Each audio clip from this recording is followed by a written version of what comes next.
Hi guys, और सब बढ़िया। हाँ, मैं तो ठीक हूँ। और आप लोग भी बढ़िया ही होंगे। सोच रहे होंगे कि अरे यार, लॉकडाउन में तो सब कुछ बढ़िया ही है, सब कुछ चीटिंग करके ही पास करना है सारे एग्ज़ाम, और सब कुछ वाइवा वगैरह भी चीटिंग करके देना है, तो पढ़ने की क्या ज़रूरत है ना। देखो, एक पार्ट होता है कि हाँ, हमें सब कुछ समझना है ना, और नॉलेज जो है वो गेन करना है हमें। और एक ये होता है कि हाँ ठीक है, हम चीटिंग करके पास हो जाएंगे, कोई मतलब नहीं है, रिज़ल्ट आ जाएगा और अच्छे मार्क्स स्कोर हो जाएंगे, नथिंग एल्स, है ना। बट जो चीज़ हम नॉलेज को लेकर और आगे बढ़ते हैं और फिर हासिल करते हैं, तो उसका अलग ही मज़ा होता है। कितना हार्ड वर्क जो करता है उसी को सक्सेस मिलती है। तो वही है यहाँ पर भी। चलो, मैं टाइम वेस्ट नहीं करती हूँ, मैं टॉपिक पे आती हूँ। आज मैं एक नया टॉपिक लेके आई हूँ आप लोगों के लिए। डिस्क्रीट मैथमेटिक्स से है जो पीएमआई। पीएमआई मतलब इसका फुल फॉर्म क्या है, सबसे पहले ये देखते हैं। Principle of mathematical induction is the full form of PMI.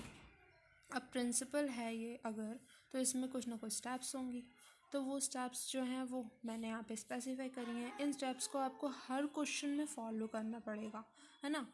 फिर उसके बाद ही आप जो है क्वेश्चन को सॉल्व कर पाएंगे। तो इन स्टेप्स का आपको हमेशा ध्यान रखना पड़ेगा, है ना।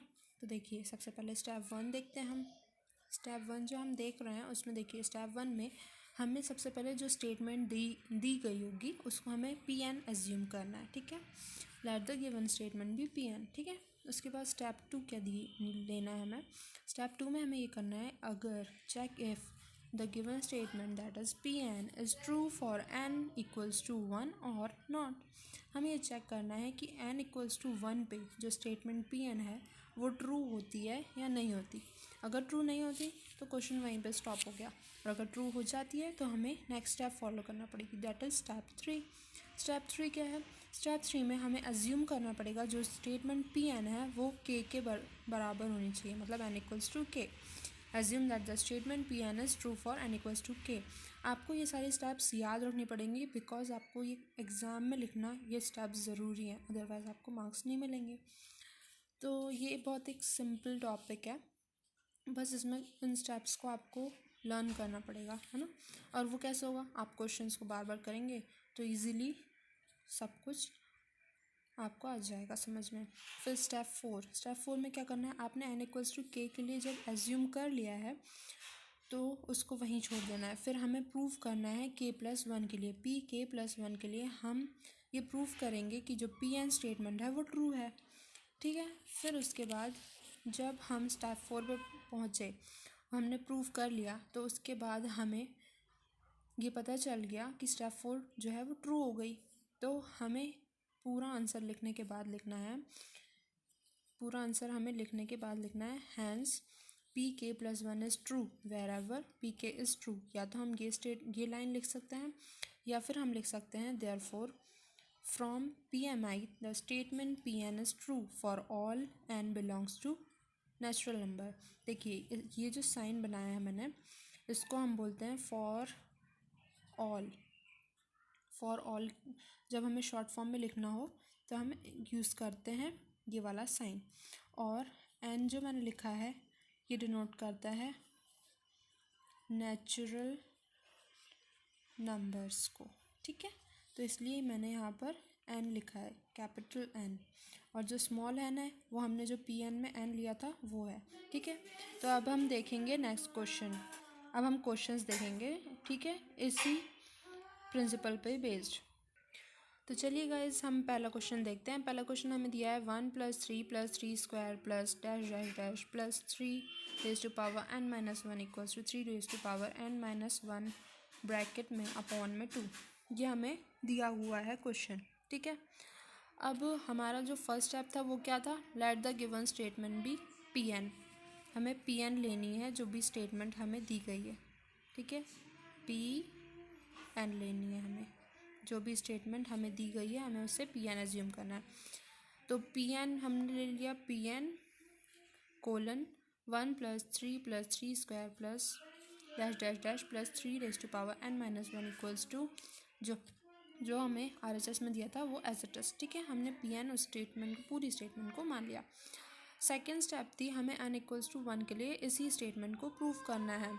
तो हमने P1 के लिए जब इसको प्रूव कर रहे हैं तो 1 जो है 1 के लिए प्रूव कर रहे हैं, इसलिए हम सिर्फ फर्स्ट वैल्यू लेंगे। फर्स्ट वैल्यू क्या है यहाँ पे 1, तो हमने 1 ले लिया। तो ये P1 इक्वल्स टू 1 आया हमारा, ठीक है। तो ये LHS आ गया। अब हम RHS चेक कर रहे हैं। तो RHS के लिए हमने फिर यहाँ पे ये जो था हमारा RHS था, RHS में हमने n की जगह 1 पुट किया। 3 raise to power 1 minus 1 upon में 2, ठीक है। तो 3 रेज़ टू पावर 1 जो होता है वो हमारा 3 होता है। 3 में से 1 गया तो 2 बचा। 2 अपॉन 2, तो 2 की टेबल में कितनी वैल्यू होता है 1 टाइम्स, तो यहाँ पे 1 आ गया। तो हमारा RHS आ गया 1। अब आप देख सकते हैं जो हमारा LHS है वो भी 1 है, जो हमारा RHS है वो भी 1 है। देख लीजिए आप आराम से, जो हमारा RHS है वो भी हमारा 1 आया है। तो it is true for n equals to 1। या तो हम लिखेंगे it is true for n equals to 1, या फिर हम लिख सकते हैं Pn is true for n equals to 1, ठीक है। चलिए अब हम चलते हैं आगे, क्वेश्चन और सॉल्व करते हैं, ठीक है। इसी क्वेश्चन को और अच्छी तरीके से देखते हैं। तो हम अज्यूम करेंगे, नेक्स्ट स्टेप क्या थी हमारी कि हम Pn को k के इक्वल में अज्यूम करेंगे। तो let us assume that Pn is true for all k belongs to n। तो हम अज्यूम कर रहे हैं Pn जो स्टेटमेंट है वो ट्रू है सारे k के लिए जो कि नेचुरल नंबर से बिलोंग करता है। तो हमने यहाँ पे ले लिया n की जगह k पुट कर दिया। तो Pn जो स्टेटमेंट थी उसको हमने सिर्फ n की जगह k रिप्लेस करके एज इट इज़ कॉपी कर दिया, ठीक है। देखिए यहाँ पर 3n-1 था, यहाँ पर हमने 3k-1 कर दिया। यहाँ पर RHS में 3 की पावर n-1 अपॉन 2 था, यहाँ पे 3 की पावर k-1 अपॉन 2 कर दिया, okay. Now we shall prove for k+1। अब हम k+1 के लिए प्रूव करने जा रहे हैं। तो Pk+1, हमने k+1 k की जगह k+1 रखा। तो देखो मैं आपको बता देती हूँ कैसे। देखो 3k-1 था, इसकी जगह हम k+1 रख रहे हैं। तो 3k की जगह हमने k+1 रखा और -1 एज इट इज़। ये आपको आई थिंक क्लियर होगा। फिर उसके बाद 3 यहाँ पे k+1 हमने जो रखा है k की जगह पे। अब हम इसको ब्रैकेट के बाहर निकाल रहे हैं। तो 3k+1 -1, 1 से 1 कैंसिल हो गया, तो हमारे पास क्या बचा 3k। ये हमारे पास बचा 3k, ठीक है।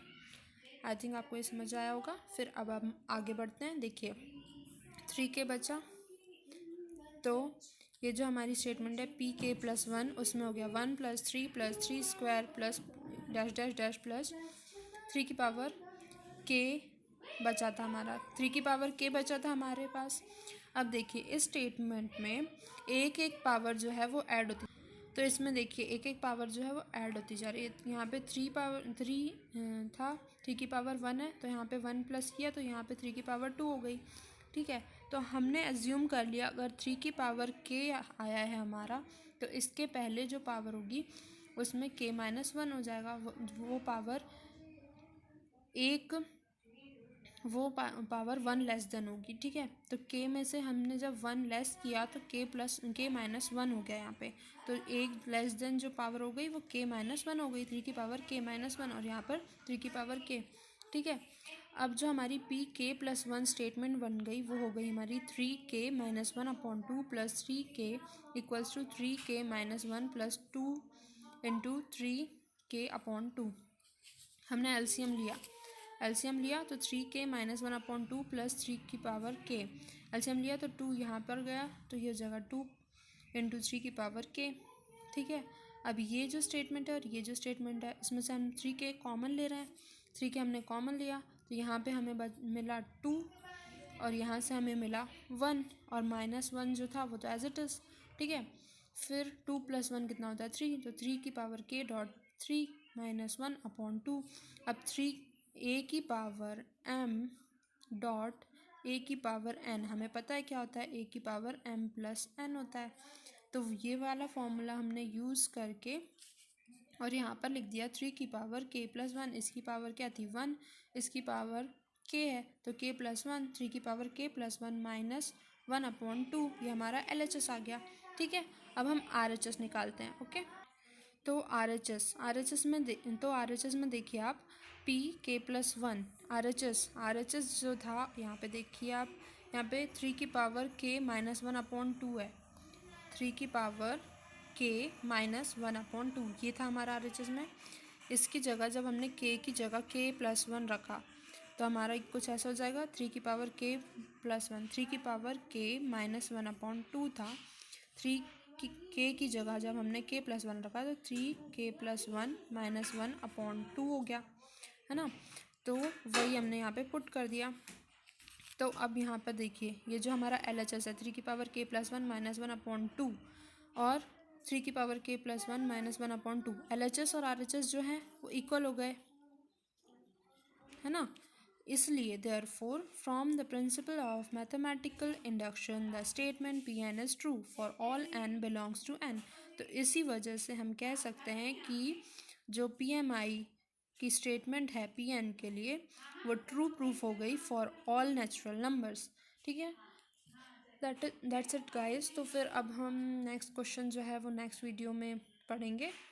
तो अभी आपने समझा कि क्या प्रिंसिपल ऑफ मैथमेटिकल इंडक्शन के स्टेप्स होते हैं और हम एक क्वेश्चन को कैसे सॉल्व कर सकते हैं, ये आपने देखा। आगे हम और क्वेश्चन सॉल्व करेंगे, तो प्लीज़ लाइक एंड सब्सक्राइब और शेयर माय वीडियोस। और अगर आपको कोई भी कमी नज़र आती है मेरी वीडियोस में या कोई भी हेल्प चाहिए तो आप प्लीज़ मुझे कमेंट बॉक्स में बताइए। और किसी भी टॉपिक पे अगर आपको वीडियो चाहते हैं कि हाँ हमें इस टॉपिक पे वीडियो चाहिए और अच्छे से एक्सप्लेन कर दीजिएगा आप, then I will help you. और अगर मैं नहीं कर पाऊँगी then I will suggest some videos to you. तो thank you students, thank you guys for watching the video. Please like share and subscribe और थैंक यू सो मच। मिलते हैं नेक्स्ट वीडियो में।